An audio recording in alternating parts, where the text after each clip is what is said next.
très chers frères et sœurs, voici encore devant vous les missionnaires en Jésus. Avec votre chaîne www.maisondelavérité.fr. Avec votre chaîne préférée Maison de la Vérité, là où nous parlons que de la Bible. Là où nous parlons que de la parole vivante, la parole de Dieu, une parole puissante. Lelo, Zali Bosonabino, nous collaborons Messani, Wabino, missionnaire en Jésus, Papa Constant Lalu, Naïli Susuna Kombo, la Yesu Masir, Kombo na motona mokilité, pona kolakisa melonyo nzamba pesa na mokilité, mais pona kopesa mai nzamba zali kopesa biso poto kabola elongo. Lelo sujet mutuya nzamba pesi biso lisusu ya kokabola na ba peuple na ye, na bana na ye oya kela atakati na mokili oyo. Thème na biso ya lelo ezali la prière. La puissance de la prière. La puissance de la prière. Yoka yomoko de kunangai mutuya ya thème oyo Zambe asili ko kabela biso poto partager elongo ngai nabino lelo. Eloko nini ekolo ko zwana tango oyo ko changer bomo ina biso. Autant on se trouve ba ka grandeur na ngote. Mais lelo Nzambe akokota na kati ya mitema na biso, akotoucher mitema na biso à travers parole oyo ya ko partager na biso lelo sur la puissance de la prière. Grandeur nini prière ezali kati na bomoi ya mwana Nzambe. Et tant baza koloba la prière ezali libondeli oyo tolobi na lingala. Libondeli de kunangai, la prière ezali puissance monene. Prière ezali eloko ya mutuya. Prière ezali eloko ya makasi. Ya mwana balobi na vie ya mwana Nzambe, sans prière ozali eloko pamba. Mwana Nzambe oyo azali ko vivre sans prière ezali eloko pamba de konangai.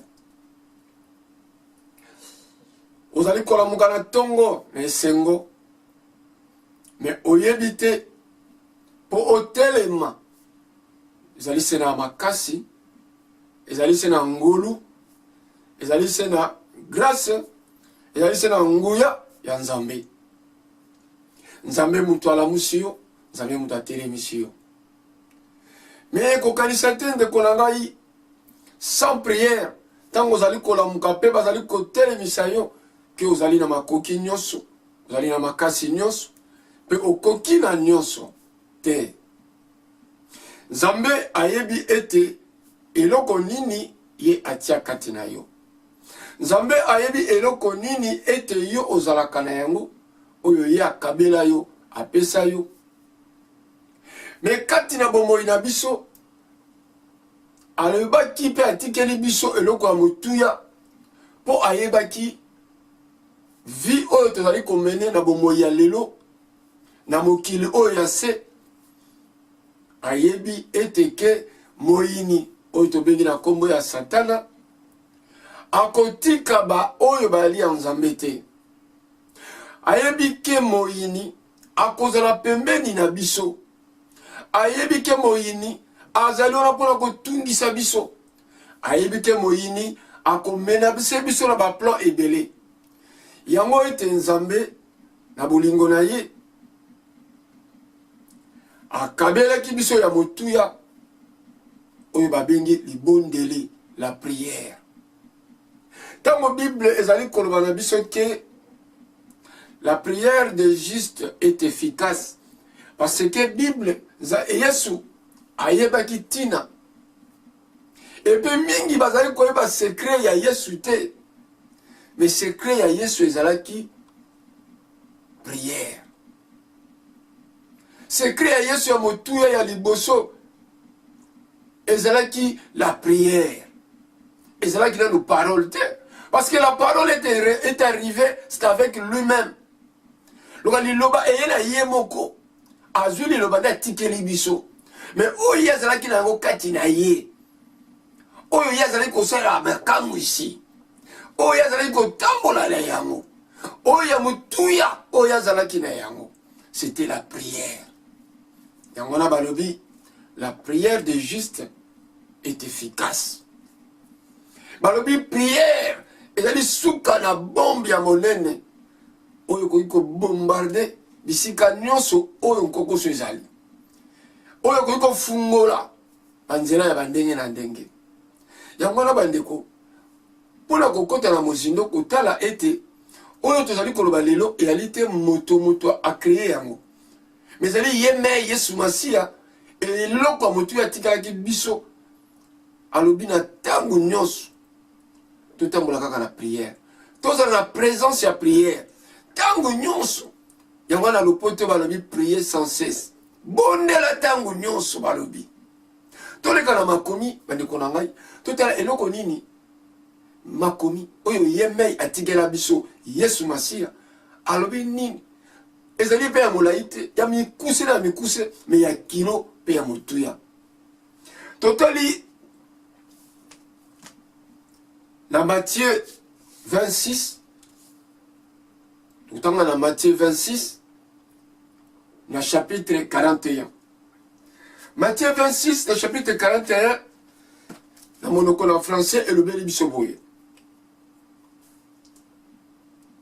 Veillez et priez afin que vous ne tombiez pas dans la tentation. L'esprit est bien disposé, mais la chair est faible. Wana ezalaki liloba na Nzambe. Pe tokoti na lokoto na lingala, na monoko na lingala, pona langue mosusu, na baye, ako comprendre na lokoto na français malamu te. La lingala elobeli biso boye. Kaka na Matthieu 26 na verset 21. Bokende, plutôt, bokengela, pe bobondela Nzambe, po monguna ameka bino te. Ata bozali na bolende, na mitema, bozali kaka bato bozanga makasi. Oyo ezali liloba na nkolo. Bandeko na ngai, alobi na biso nini? Alobi bokengela pe bobondela Nzambe pona monguna ameka bino te. Ata bozali na molende na mitema, bozali kaka bato bozanga makasi. Ndeko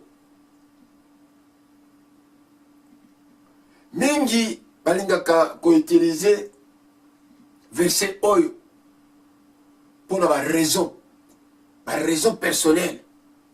Pour l'autre comment makamususu ezali raison personnelle te. Ndeko ozali mwana Nzambe ozakati na bitumba, ozali mwana Nzambe ozali kati na bankokoso, mais yebaka eloko ya motuya pona yo c'est la prière.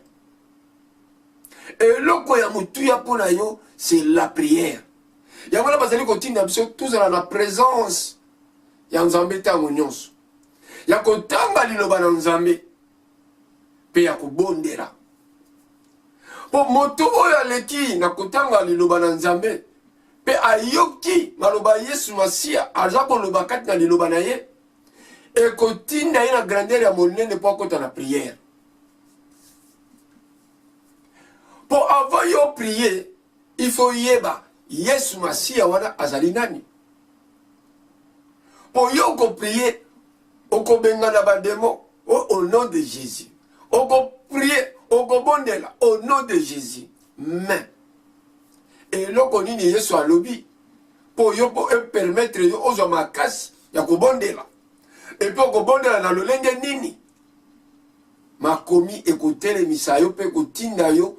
Puis yango ego pesa yo ya mutuya po oyeba kobondela. Yango na balobi mwana na Nzambe akoki kozanga tango aza kotambola akoki kozanga Biblia te. Mwana na Nzambe akoki kozanga Biblia te. Yo moto ozali kozwa bus transport en commun ozali kokota na l'air otalaka na gauche na droite tangaka na yo tangaka na liloba na Nzambe ere moko mpe okangi bibilia na yo yo wana na sa motema oza kopriye otango totambolaka bakapa emonanaka ebele oza komona baka na nzela omona moto akwei omona moto batuti ye omona moto asali mpe crise mais mwana na Nzambe oyo aza na présence ya Nzambe aza kati na prière misika ya telami abanda kobondela mpona ndeko oyo miso na ye emoni ezwi nkokoso amoni ndeko wana azwi nkokoso ayeba ye te eza mosala mwana na Nzambe esika yo ozali bamona yo te comme la Bible nous dit olingi koinvoke père na yo olingi kosolola na tata na yo balobi benana na kwe moko secret solola na tata no ya likolo mpe tata akoyanola yo yango wana nde libondeli ya relation entre yo na Nzambe ndeko na ngai ya parfois tosalaka baerreur mingi toyebaka te ke quelle est vraiment la puissance de la prière que prière pena motu ya puissance lo makasi ya prière eza nini et puis makasi ya prière omemango na lolenge nini po moto na moto amemaka prière na lolenge na ye mais basoko bana biso veillez et priez bandeko na ngai veillez et priez à tout moment. La prière est une zone que Dieu sécurise notre vie. Et notre vie doit être toujours en prière. Même à la maison, même en circulation, même partout où vous allez de Koulanga. Tout ce qui vous avez la vie à prière. Parce que Yeme Nzamben Nkolo na bilembo alobi sécurité na biso ya mutu ya pe ya monene ezali prière. Et puis alobi vie na biso esengeli ezala vie oyo evandi pe kangami epikle na prière. Et puis bandeko na ngai Yesu Masia ye moko alobaki na biso nini? Yesu Masia ye moko alobaki na biso ke Jésus a dit ma maison serait appelée une maison de prière. Tant que tu le même ndako nzambe to ke ndako nzambe. OK, na koko sambela na ke ndako nzambe. OK langa Jésus loba.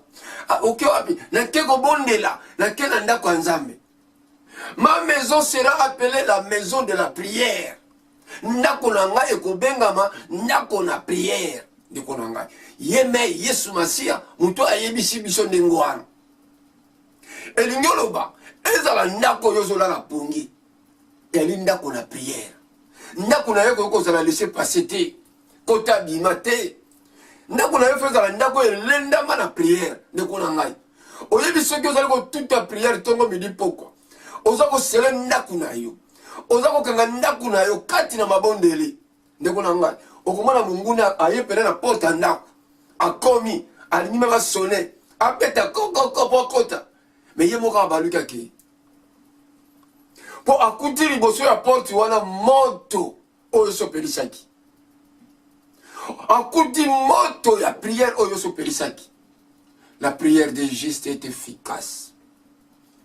Tango zali ko tambola na kobanga nzambe tango zali ya solo mona na nzambe oyebi kobanga nzambe ko tambola na koyoka ye ndeko na ngai beta prière na tongo beta prière na poka beta prière na midi beta prière na 14 soki omoni pene ya mutu ya tete wana totiko sambela. Mais quel genre de prière aussi construire? Quel genre de prière il y a ko bombarder, il y a ko lancer et pas ya Colosse Masia? C'est là où ma prière va te belé et ça qu'on soit de l'autre côté. Pour la ligne, parce que nous sommes plantés dans la distraction. Nekonangai, toza komi kotisa na kati na distraction. Distraction eza koleka biso nelo. Okomona nzambe aza kolengela eloko ya mutu ya pona yo. Yo moko po zali komona ya mutu ya ezali koya. Mais okomona kaka na pete po ozalaka toujours sentir na yo mokaba na yo ezalaka ya kokangama te ezalaka kaka okoti me mwa ebendo batiaka mpo ekota na lidusu mpo ke soki sentire yango ebendana te yo soko olekisaka likolo ya sentire eleki nango na soko opompe kaka libumu omonaka sentire efungwami nango mwana nzambe asengeli kozala serré la ceinture. C'est pour cela que la Bible nous dit tout un enfant de Dieu doit être ferme à sa parole, doit être ferme à sa décision, doit être ferme à la décision. Mais décision quand tu as une décision en réalité, elle est décision suivante. Oyo makambo nkolo atalisio, makambo nkolo ayebisio, makambo nkolo amonisio. Yango na futika la ferme na yango. Oyo akoyela wana pembeni ke tala boye fo sala boye te koyoka ete.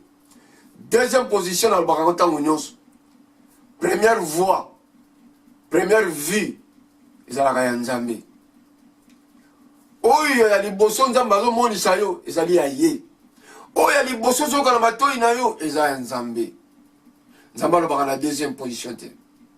Nzambe alakisaka mwana na ye na deuxième position te.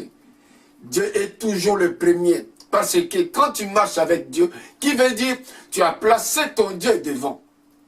C'est-à-dire Nzambe aza liboso na nyonso. Omikaba vi na yo epai na nkolo. Moto ya mikaba vi na ye na nkolo. C'est-à-dire bamonaka ye te, bamonaka nde Nzambe. Yango wana nalobaka mingi ke mwana na Nzambe ntango oza kobondela lobaka nkolo bamonanga te me bamona yo. Lokola lakisa penake zwa esika ya nkolo pesa nkolo. La nkolo bamonanga te me bamona yo.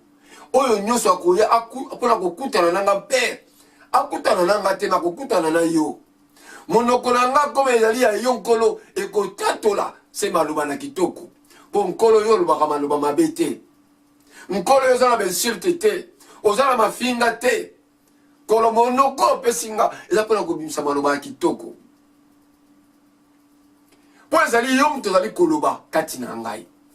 Yangwana oyo nyonso bakoya kokutana nanga nkolo me bamona nga te bamona yo. Même ataba oyo bazali koya kokutana na yo pona libondeli me nkolo ezanga mutu na kosala te. Pona zali na makasi ya kosala te me bamona bakutana na yo. Ne yo mutu kosala kati na bango. Ngai nazali se oyo yo poni. Pona tambusa liloba no bisika nyonso ozali kokumba ngai. Un enfant de Dieu doit rester dans la prière.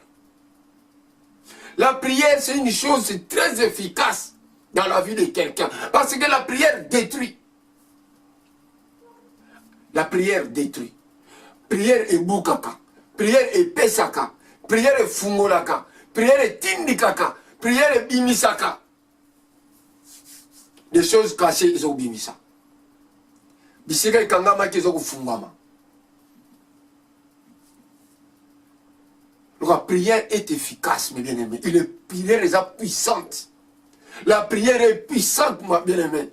Mingi, parce que la carrière. Même aux Agobela.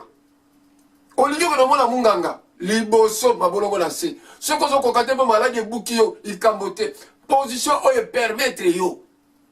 C'est la position de la moment. Banda ko le lankolo. Banda ko sala li bonde li na yo pa yankolo. Ya pasi ozali ko kakati na nzoto. Il est le maître, créateur. Oya keli yo. Oya yebi nzoto oyo. Yo zali na yango. Nzoto yo zali na yango. Ye mutu ayebi yango.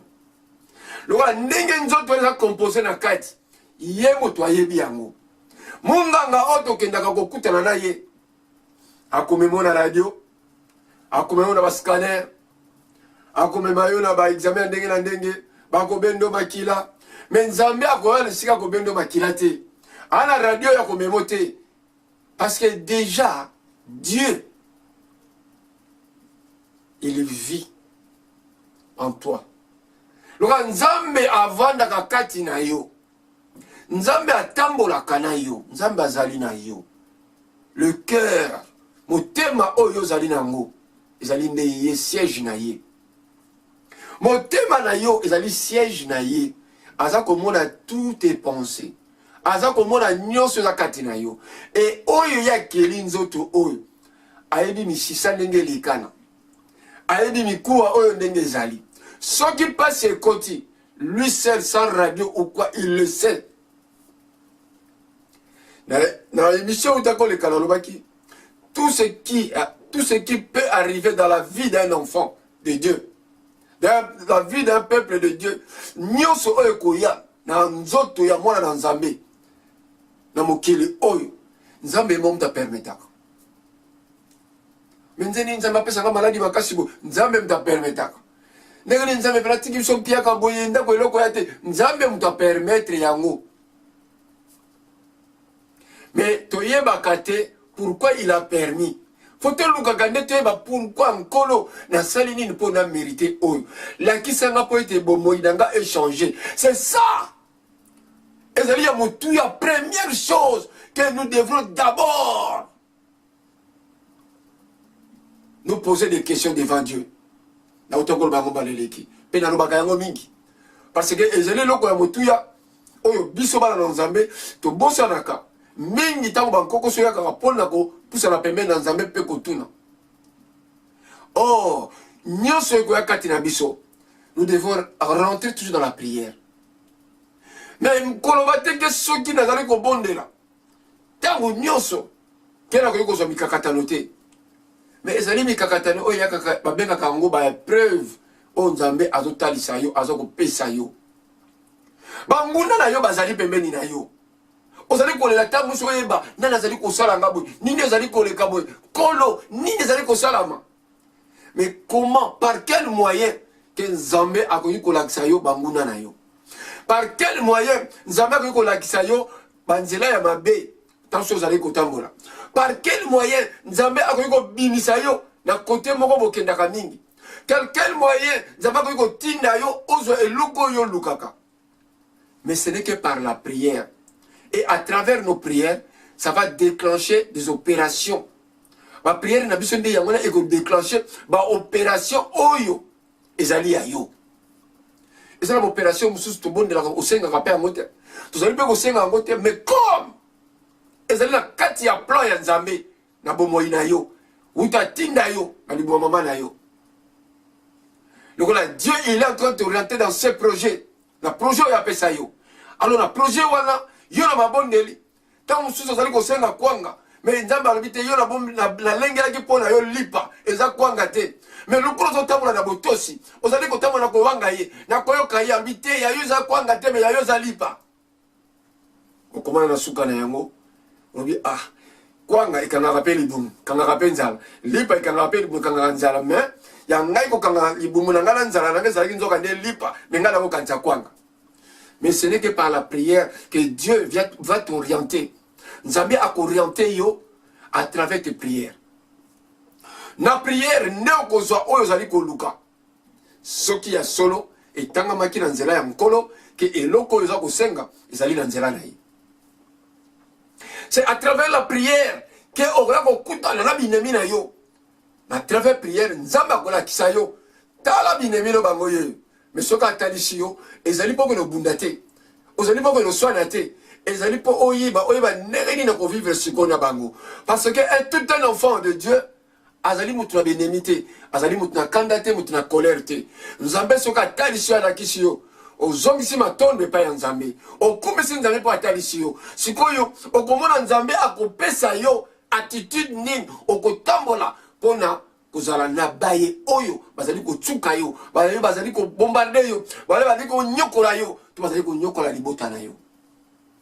C'est cette attitude qui est en train. Mais l'attitude, il y a inimité, il y a colère, il y a rancune, il y a méchanceté. C'est tant que lui-même il a l'amour avec nous. Nzambe azala bolingo kati na biso. Tozali koiba, tozali koboma, tozali kosala baba lokuta, mais alingi biso. Akola lisa na butu ala musio na tongo, mo utako kosa, utako iba, utako boma. Le canisa moniteur aveugle te menon. Mais parce qu'il a un plan merveilleux pour toi. Parce que Nzambe, il a un plan merveilleux pour toi. Azali komona yo. Mais alobi ke na kati ya mabondeli, na kati ya mabondeli de konangai, nde okomona luboko na Nzambe. okomona mabe na yo akotalisa yo. Bayini na yo akotalisa bango. Akobimisa yo na ba plan nyonso oyo yo kosenga ye ya mabe na lingi na bima. Nkolo na tonga kape mingi. Me sunganga mwana na yo na lingi pena kusalela yo. Me nyonso ekelekaka kati na libondeli. Vous savez, mes bien-aimés, sur totali na Luc 20, chapitre 21, verset 36. Dans Luc chapitre 21, verset 36, et le Bible. Veillez donc et priez en tout temps, afin que vous ayez la force d'échapper à toutes ces choses qui arriveront et de paraître debout devant le Fils de l'homme. Et de paraître devant le Fils de l'homme. Mais pour paraître devant le Fils de l'homme, il faut quoi? Veillez donc et priez en tout temps, afin que vous ayez la force. Vous comprenez qu'on a alors, ton bon de la terre ou nyonso. Ton bon de la terre ou nyonso. Alors, d'abord, tous à la veiller, le coup la moto yo azali, o azali kotala pena, ye, o zoka grand surveillant. Au terme, ben un peu comme ça qu'on veille, et l'eau qu'on pena, et qu'on loupe te passer, nzamba zo kotali sayo. Mais à travers quoi? La prière. Alors, veillez à tout temps, afin que vous ayez la force d'échapper à toutes ces choses qui arriveront. Donc, on a su qui va. Nyonso koyela yo. Mais ndeko nangai, zala ya kolenda. Zala ya kolenda. Ozo makasi. Ya komona nyonso za koyela liboso na yo. Mais zala na makasi. Ya kolite contre tout esprit démoniaque ou autre qui peut arriver. Okomona ba yini na yo facile, mais bien aimé. Il n'y a pas un marabout. A la kisayo ndenge nini omona ba yini na yo. Yali yo marabout mta fungula banzela no ekangama te. Nzambe akanga nzela ya moto te. To mi kanga banzela na biso moko. Po to zalaka hors sujet. Hors sujet yali to ali hors la prière. Au bon de la kate. Tongo la muke brosé munu yo na sukoli musala wo. OK. Ça même sans Nzambe merci. Attaque la prière simple, Nzambe merci pour télévision. Pour le coup, la mouki mono zano makasi, bon c'est bon, ma vina nga kitoko na kenanga. Ma manko le talingate, ça est le côté. Il est le miséricordieux. Il est un Dieu qui pardonne. Mais il est un Dieu d'amour. Azali Nzambe abulingo. Ali Nzambe li bana na ye. Et asala ka nyonso pour na bana na ye. Lo asala ka pour na bana na ye ba koya te, mais pour na bana na ye ba telebo. Ndeko na ngai. Lo tango la muki na tongo. Le baka atana Nzambe merci. Opelbi Nzambe ko bima na ngai. Ba mona ngate ba mona yo. Simba journée na ngai lelo. Na tiki libota na ngai père. Na bana o bazali na nga. Na o bali misika père. Zo contrôle pe soin na bango. Et puis lukaka o zoka ba yini na yo oyeba bango te. Tikaka bango na maboko Nzambe. Le bankolo ba o ba bundisaka ngai. Yo zo swepe contrôle na bango. Na lobaka eloko mingi. Kotinda ka moto na bayini na ote na tindeli bino moto na tindeli bino moto. Ndeko na ngai. Na lobaka eloko moko. Po mona ke ezali malonga te. Ezali malamu te. Ngai na osala mabe. Nzambe za kolimbisa ngai. Azala bolingo kati na ngai. Nzambe. Et ami bale balobi la justice appartient qu'à lui. Justice na biso ezalaka Nzambe. Nzambe mutu ayebi moto. Pe Nzambe mutu akoki ko juger moto.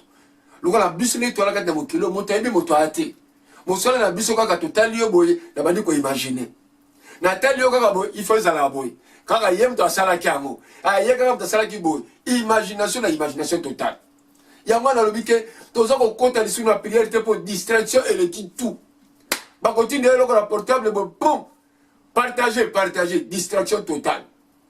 Et le kona obonde na ngote, o petit na yango te, kaka ba bi partager te. Ndekonangai, Yesu alingi biso, c'est un Dieu d'amour. Il nous aime. Mais biso va te tchaka musika. Pour te tchaka le sambo, musika. moto asengeli kotambola na lusambo ezali une chose très puissante. La prière ezali efficace et puissante na vie ya moto nyonso ekoyela yo prière liboso ya yo moko. Papa mama mwana azali kobela na ndako prière liboso ya yo moko avant ya koluka ba intervention ya basali na Nzambe prière ezali na yo moko. Okomona pe kaka ntango yo beleli nkolo okoluka no pe mutu te kolo na bilembo asali na ye. Omona na ntango olinga komemela na hôpital okomemepete po moni kolo na bilembo asali po amoni motema na yo ndenge okabaki. Mais il y a des choses qui ne marchent pas à travers nos prières parce que nous prions mal. Nekolanga tobondelaka mabe ndenge nini nalobi tobondelaka mabe ezali na baye mingi okomona ye azali kobondela neti na bana na ndako bana baza mike oza kobondela na bango obandi kobondela na bana na 20h okati prière na 21h30 1h30 ya prière tango koloba amen olamuki ofungoli miso omoni bana nyonso balala na bango oza kobondela mpo na bango. Tobondelaka mabe et puis tala biloko nini tobimisaka ntango tobondelaka tozali kobondela mpo nazobondela mpo bana balala. Mais il faut prière nini on a ko adresser na nkolo po abatela libota oyo abatela ndako oyo azwa contrôle na yango po biso tokolala pongi oyo koleka na kati na pongi tokoyeba yango te. Mais ye oyo azali mokonzi ya bakonzi makoma lokola sentinelle na biso nkolo libondeli oyo yo kobondela na nkolo yango wana oyebi ke libondeli ezobondela na bana balala mo yo kobondela na bana 1h30 1h30 minutes olobi maloba ebele otilisi maloba ya prière bana balala okotini makambo kolia okotini makambo bandoki okotini makambo. Mais c'est pas ça. C'est pour ça que nous prions mal et c'est là où Dieu ne comprend pas. Zabaza koyeba teke mais qu'est-ce qu'il veut au juste azoluka pena nini akotala motema na yo ezolo makambo mususu mais ozobimisa munoko makambo mususu. Nous prions mal. Il faut oyo kobondela oyo koloba nkolo ezala pena souci na yo uti na motema ezo uta peza ko bima eye ebipe na monoko. Soko moni mingi balobaka mwana Nzambe soko zali ko bondela kanga misu po ozala na distraction te po okota na profondeur po moto ya solo akota na profondeur kati na prière makele ko yiko leka mazo kamote biloko kozala pe koyi mazo kamote. Mais parce que asa mati na dimension mosusu na kati na prière okomona na kati na prière wana pe azoko mona makambo parce que asa suwana te. Mais okomona batu bazali kati na prière eloko koya kati prière na ko selo wana ni na ko yuna c'est la distraction. Rapport ni nos allons entre yo na Nzambe. Si la Bible nous dit que quand tu veux invoquer ton père au lieu que soit notre père datata na yo kota na lieu secret kota na kwe moko ya yo moko bon continue la relation bila mibale cela veut dire obimi na distraction ayebi ke kula na lieu secret wana yemei pona nini mkolo Yesu Masia atika ki ba apostolo nyonso atika ki ba peuple ya Nzambe nyonso atika ki mokili na lobi na ke na montagne na ke ko bondera. C'est le secret, mais beaucoup de gens ne savent pas. Secret à Yesu Masia, c'était la prière. C'était pas d'abord la parole, mais c'était la prière. Parce que la parole est naïe à Tike Libiso. Mais à lui-même, c'était la force. C'était la prière. La force qui détruisait tout. Qui faisait des miracles, la guérison, tout ça. Père, c'est Ezra qui naît la prière. La prière de juste est efficace. Parce que azalaki juste na bomoyi na ye na azalaki juste devant tata na ye ya likolo azalaki juste devant biso ba peuple ya Nzambe kade mokili ya se ya ngono moni prière ya Yesu Masia elukaka nango ba minute te ba seconde te akozala komia wasimbi kaka misu na yo misu moni alobi telema otelami parce qu'il y avait une autre puissance en lui parce que c'est un homme qui vivait que dans la prière. Il passait que Azako passait tant à yeka la prière. De Konangai. Ata yo melaka kopo. Yo mto melaka bière na yo. Yo mto melaka cigarette na yo. Ndeko. nazo kosa ote. Je te dis la vérité. Zali te pona ko lakse longi ngai. Souci on azana ngo po nzambe ateli misanga. Et loko apesanga pa la kisinga yango na pita ko ya to kabola. Soka pesinga loko le to kabola na ye nango to kabola. Ndeko na ngai. Liboso ya bière kopo na yo ya bière, to ya cigarette na yo. To yo ndeko na nga poza na kati na liloba. Bozala ka mutaba gauche na droite. Mais tiaka prière na yo liboso. Yeba kama kambo nyoso ko sala mukil. Tiaka prière liboso. Zo prière mon ndeko na nga na zo bombelo te. Tiaka ngo liboso. Vous savez qu'il y a un moment que on te pas abîmer boya comme pas passer bilei, bloka kolia. Abosa mpe ko sema po nzala yala ki pa ba dira kolia. Ya wala te lobi na tongo nyoso to ndamba zo la musayo. Ndeko, zo journée na yo. C'est là ngona maboko nzambe. Nzambe. Bipa nyoso na kotambola. Ezala bisika oyo tindinga. Oyo nyoso tuna kokutana nango. Ezala oyo nyoso na kokutana na ye père. Ezala ba oyo yo tindi. Ba oyo nyoso tuna kolia. Ezala oyo pamboli po yo pesingai. Pona yi mono kolanga lokola ezali ya yo. Okoyi kolia eloko mabete. C'est là où ozomona Yesu Masiya zoko bala biso ke bokoyi kolia même ba poison. Bakoyi ko tiela bino, mais ko sala bino eloko te. Pona ni pour ceux qui mi kabina ye. Et que ye azana devant ya nyonso. Et puis tango zoko loba na ye ke nkolo, ba mona ngate ba mona yo. Lo azali liboso. Et ngelo ba biloko yo kolia. Et yem to kolia ngote. Ye ko kota de pa na Yesu. Ko ba eloko ya mabeko ya pa na Yesu, et ko sala mabe na Yesu. Et vous savez bien, c'est là où vous devez comprendre la valeur de la prière. Comment diriger nos prières. Comment prendre ce Dieu-là dans nos vies. Ndengeni toko ko nzambe wana ko kote kati na bomoyi na biso. Ndengeni na ko tambola na lolenge ni na ko sala na nzambe. Ngai moto na kabi vi na nzambe. Comment eloko ni ne ko yela ngape ezo esika. Elingolo bezo esika kati na Yesu. Mais eloko nyo se koya kati na Yesu ezali sans effet. Mais bitumba ya garana biso pour y permettre mais pour ala kisayo amoni sayo atali sayo amati sayo apumbu sayo pe afungola yo yangola bande ko ngai quand tu pries tant vous allez ko bondela na maipina ozali kati na yo kanga misu zala concentrer kati na prière okomona loboko na nzambe yango tozali komona mingi ndenge mingi pena lobaka ngai moko mingi komona na kati ya ministère 25 ans 30 ans ba prière makambo ya kota na yango banda koluka azwaka ne yango te mosusu azwaka te po za nango ya yo te mais azolinga kaka yango mais nzamba kopesa te mosusu pe ezali nango ya yo mais yo motema mabe yo motema makambo mabe yo kosalaka bato mabe nzamba kopesa yo te linga oyo zali na motema na yo zala sincère avec ton Dieu parce qu'il le voit. Mais quand tu es sincère avec lui, on a botosi, on a kobanga ye, o bimisi pena mai o yo zali ko kanisa, ya mabe, ya malam, o tali sin kolo na bilem, kola ko sala. Soko salite ndeko ya kautuna, beto kanyi bible terebi, kola zala ka susute. Soko biso le to za ko tele maboye. Zali ba témoignage en Nzambe. Pour ceux qui ne disent que témoigner grandeur en Nzambe. Zali ko témoigner ce que Dieu a fait dans nos vies.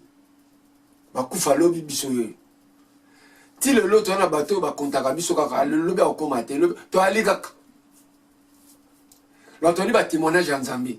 Na koloba nkolo eloko nini na sali pona za la ti le lo oyo. Ba munga ngakutu balobaki 3 ans. Le lo na komi na 2019. Et l'ingolo ba 20 ans après 3 ans munga balobaki 3 ans yo uzala susute. Yango ba ndeko na ngai. Le médecin bazali ba tukola yo. Médecin azamunganga mazaka kalokola yo. Azali ko tâtonner parce que mona ni na katité. Même écoute afungoli yo pour opérer ce que le kodini ya mona ki na radio ce qui na échographie a opérer yo. Mais azoko iba makamba ko sala te azomona te. O basala kana benga kango bricolage. Azo sala par rapport à calcul le billet 2 fois 2 égale 4 bon, ça la sala kana pesa 4. Mais la formule en Zambie ça va bon te. Parce qu'il est le seul. Yamana lobaka mingi na bandeko. Soko moni moto azaliko bela. Bandeko nanga, je vous dis la vérité, c'est une chose très importante. C'est vraiment une chose très capitale et très importante. Ce que je dis, c'est que tu prier, oh, nous allons guérir. Au nom de Jésus, guérir. Donc, on a la vérité. Au nom de Jésus, guérir. Une obligation qui te demande de ton père. Avec une obligation. Il y a la carte de obligation. Mais père, nous avons une obligation. Au nom de Jésus, lève-toi. Au nom de Jésus, lève-toi. Mais non, c'est une obligation. Ce n'est pas de la prière. Nous n'avons pas tellement abîmé. C'est une obligation. On demande. C'est Ali Tata Nabiso. Yesu Ali Yaya Nabiso. La kata tu koya liboso na botosi. Ndenge mutu akendaka pa ya président de la République na botosi. Okosenga pe ya tata na botosi. Même tata oya boti na mboko ya se. Tosenga ka na botosi. Papa, s'il te plaît, papa, j'en ai vraiment besoin, papa. S'il te plaît, papa, donne-moi. Na botosi tosenga. Papa soka tali ke eloko esengeli na nzela na ye, ekosala ye bien, ekosala mabete, apesi mwana na ye. Mais soka moni eloko non, azo senga ngo par sentiment, to amoni baninga ni po bazana boye mais ngai ye na attitude na ye, no akoki kozwa ngo te, akopia yo te, mais akopesa yo oyo eza équivalent na oyo ya yebi te ekosala yo bien. C'est comme ça notre Père qui est aux cieux, asala kapona biso. Mais lelo oyo omona kangi mutu lelo oyo misu le komona au nom de Jésus fungola misu mais ça c'est une obligation, c'est le manque du respect devant le Dieu, devant notre Père. On a le manque du respect. Yangona pas mona basuka nango eloko isala maté. Comment prier, comment demander? Parce que la demande s'adresse toujours à Dieu. Parce que nos prières, attention qu'on bête à moi, qu'on des zigzags, mais pas qu'on des wat, et pas y a un colo. Il y a un colo qui a prière à boité. Le gars qui prière, il a la flèche. Ce qu'on a cette flèche, pas, quand la direction est tchakeke.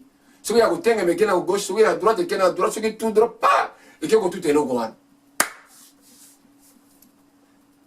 Comment prier et comment demander. Et tout, il y a kaka, et le mot c'est la prière. Nzambe azali tata, akelinga na yo, avec tout le respect, koko so ali souci ali, pas si ali katina ndeko na yo, kolobakate, au nom de Jésus, que tu vas avoir la guérison. Regardez la véritable prière d'un enfant de Dieu. Oazako banga Nzambe, oazali ko pesa Nzambe ebonga po asala na bomo inaye. Oazali ko kabila Nzambe pouvoir na ye po Nzambe asala. Pourtant Nzambe alobaka kati na moto. Nzambe atinda kape kaka moto.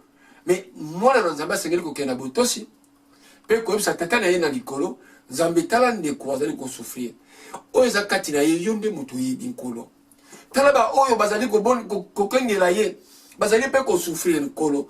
Mais to yebi ke pasi okoti kati na ye, yonde moto tia yango nkolo. Mais nkolo bimisa ba oyo bazali ko kengela na pasi. Longola pasi oyo azali kati na ye nkolo. To sengi yango yo mei oyebi projet ozali pona ye. Père, que ta volonté soit faite. C'est là la prière d'un enfant.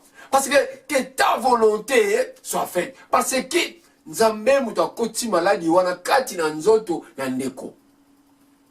Nzambe muta koti kufa kati na nzoto na ndeko.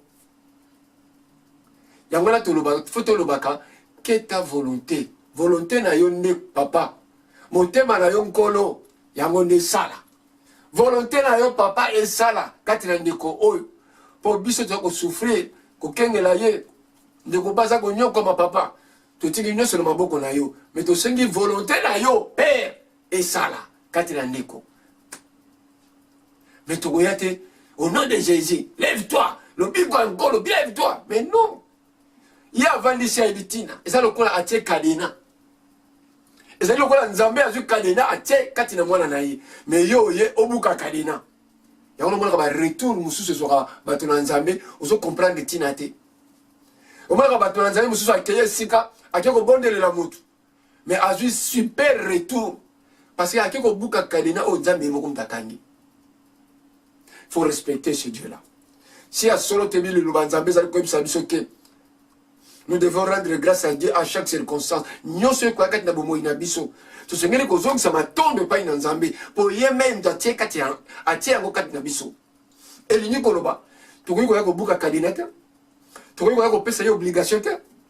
Tu ko sema na Nzambe pour passer za ko sala biso. Passer za ko sala ndeko. Mais na suka tu ko bisa Nzambe volonté na yo ekokisama. Pour yo ebitina. Le gars a dit dans notre pays, volonté na yon kole kokisama. Pour la minute au biso to tatoni. Ba paye pe ba ya tali bo bia noko na bango mtasali. Koko na bango mtasali.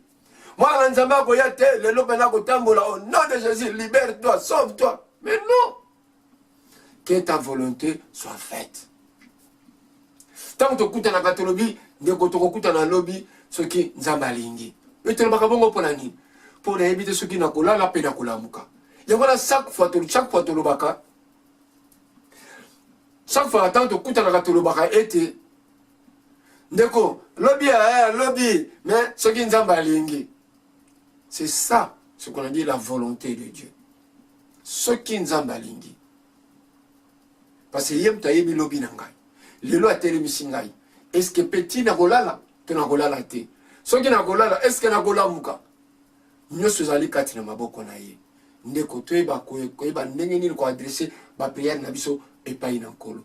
Et pona ko sukisa nde nazali ko tirer matoi na baye oyo bakutana na banganga Nzambe oyo koyoka lobi ke pasi na yo poto bondele ya yo pesa na $200 to pesa na €100 bongo to sala soki nini poto bondele lo pona tina likamu na yo ndeko soko moni kaka musala na Nzambe yebiso boy bima na église wa na lo bakango tango nyoso pena yoka na masonité pour na préférer ko bimisa mo na Nzambe le sika mabe ke ko tinde le sika mabe yebaka ke musala na Nzambe na za Nzambe te déjà le lot bazali ebele yebaka ke musala na Nzambe wana za Nzambe te et pas moko te Yesu atambolaki ba peuple ne ba lelaki nzala ya zolo bana bango boya na boy po to sala boy te soki ba leli nzala azu apesi Yesu azalaki ko pesa bilei. Ce que comme bali kambu ya pasi abikisi atikali kosenga ta meya moko te po ye azali mosaleli na Nzambe Nzambe tango abengi yo mosaleli na ye elingi oloba soko ozali kotambola kobanga Nzambe Nzambe akopesa yo oyo ekoki po osauve ba peuple na ye tango yo zolo bakenge nga na ali serviteur na Nzambe na puissance ya Nzambe na onction mais Nzambe apesi yo kaka onction wana te mpona opeye bato babika te. Même okuta ne ba o baza kolela nzala oko sauver bango na makuta o ya pesi za na poche na yo. C'est là où que ba peuple Nzambe baza ko comprendre que là où il y a des faux serviteurs de Dieu. Oh yo le o zala ki riche yo na église comme pauvre. Yé moko mosala Nzambe zala ki pauvre mais comme riche. C'est incroyable. Jésus c'était un fils du roi des rois. Il manquait rien. Et si quand nous sommes à kotambola bisika nyonso azali kokende esika moko te oyo alobaki pesa boye po tosala boye ezalaki te baleli nzala ye wana azwi mapa azwi mbisi abongoli yango bapeuple nyonso ya Nzambe balie batondi akomi oyo miso emonaka te ye wana afuli ye miso emoni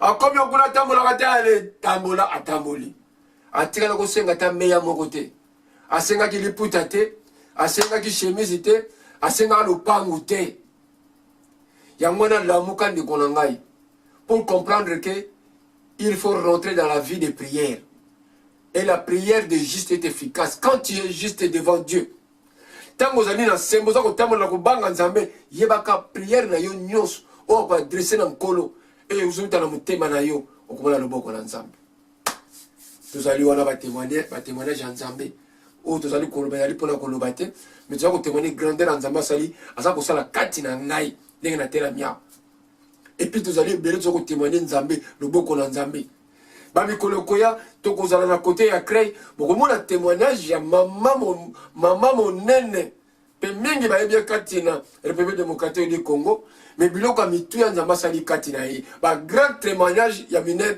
lelo mpe Nzambe atalisi ete nzoko azalaki grand mosaleli na Nzambe balekoya tokozala na kote ya Crey bokomona biso tolingi ba témoignage ndenge tolobaka bozali na kati ya chaîne na bino maison de la vérité bipai oyo masolo ya nzambe ya solo saba bakisa ni balongola ni basala pe sentiment ya wana ndeko epai yo sambelaka likamuke o passer ya ndako na soma bonde la pona balobi to somba te tama bolongo na seba ndako nzambe nzambe Yesu asengaka te bazali kosenga nga deja kotu na zana yango te ndako bandela wapi nkolo na bandika kobondela nga moko epai na yo sala akosala ndeko na nga ayoki kolela na yo. Un serviteur de Dieu, un vrai serviteur de Dieu, yende mutakoleisa bana na nzambe kati ni tunga bakotuna akozwango wapi tangu nzambe abengaki moto na nzambe ya solo nzambe abengi ye akokokisela ye nyonso kati na ye nakokosa bino te soki nzambe alobi na oke lelo oza bosali na nzambe alobi mpe fungola eglise okosala publicité te mpo bandimba ya okoluka bango te okomona nzambe akotindela yo bandimi ye moko mpo nzambe ntango apesi yo mosala akopesa yo na baye oyo okosala na bango okoluka bango te yo ozali mosali na nzambe yo nde moto okolesa bampate na nzambe mosali na nzambe esika oso akotambola amoni nkokoso esengeli aleisa aleisi esengeli alatisa alatisi esengeli mpe abondela mpona oyo basengeli babika abondeli me lelo oyo bampate na nzambe bato baza kolatisa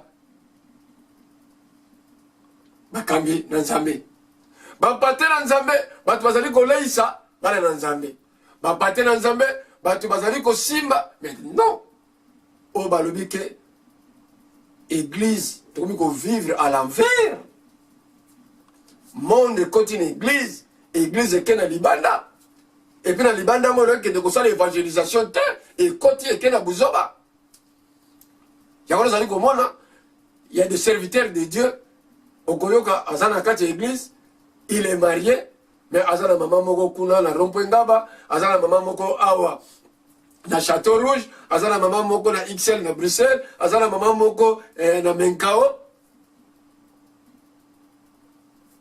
tozali wapi tozokokende wapi. Le peuple de Dieu commence à être abandonné l'église à cause des faux serviteurs de Dieu. C'est pour cela, mes bien-aimés, il faut être vigilant. C'est la parole qui nous dit. Parole en Zambé et Ipsibiso, tous à la éveiller. Parole en Zambé et Ipsibiso, tous à la éveiller. Et tant que vous allez éveiller, tu as belle là, malobaya solo, quand la prière, pour briser tous les camps de l'ennemi. Il n'y a pas une autre chose. Il faut libérer yo, libotana yo. Il faut fungula ma porte no ekangama. Il faut l'action ba yini na yo, et la prière. Nazo bombelote ne konangai. Soko yebi secret na prière te benga biso na kati ya chaîne na biso maison de la vérité 06 12 04 10 22. Okutana ba missionnaire à Jésus tokobondela nzamba kotalisa yo lengi ya kobondela. Pour biso pe to senga kaka na ye. Pour la o bazali banda ya mboka 0033 6 12 04 10 22. Wana toko kutana pe toko solo. Biso ba missionnaire à Jésus to tambolaka partout. Kubanga na yote. Soki nzamba apesa biso musala, apesa biso pe mayo ekoki po atambusa biso.